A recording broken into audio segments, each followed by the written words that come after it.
Iran ইস্যুতে কঠোর ভাষা ব্যবহার না করতে এবার মার্কিন প্রেসিডেন্ট ডোনাল্ড ট্রাম্পকে সতর্ক করল মধ্যস্থতাকারী পাকিস্তান। চলমান যুদ্ধবিরতির মেয়াদ শেষ হওয়ার আগেই দুই দেশের মধ্যে দ্বিতীয় দফা আলোচনা শুরুর জন্য জোর চেষ্টা চালানো হচ্ছে। অন্যদিকে ইসরায়েলের প্ররোচনায় ইরানের সঙ্গে যুদ্ধে জড়ানোর অভিযোগ সরাসরি নাকচ করে দিয়েছেন ট্রাম্প।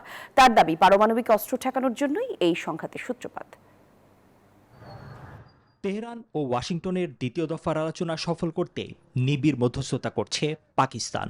যুদ্ধবিরতির মেয়াদ শেষ হওয়ার আগেই চুক্তির লক্ষ্যে ডোনাল্ড ট্রাম্পকে প্রকাশ্যে বাগাড়ম্বর বা উস্কানিমূলক কথা না বলার বার্তা দিয়েছে ইসলামাবাদ। মার্কিন প্রেসিডেন্ট ডোনাল্ড ট্রাম্পের শর্ত, ইরানকে ওদের স্বপ্ন পূরণে পাশে থাকতে পেরে আমরা গর্বিত।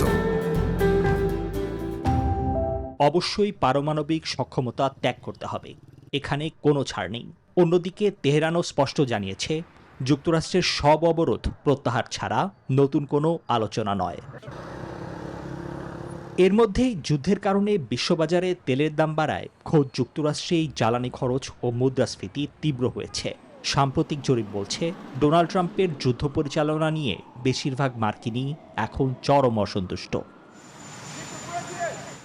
নিজ দেশেই সমালোচনা উঠেছে, মূলত ইসরায়েলি প্ররোচনায় ইরানের সঙ্গে সংঘাতে জড়িয়েছেন ট্রাম্প। তবে তিনি জানিয়েছেন, ইসরায়েলের কথায় নয়, বরং ৭ই অক্টোবরের প্রভাব এবং পারমাণবিক অস্ত্র অর্জন প্রতিরোধ করতেই এই সামরিক পদক্ষেপ।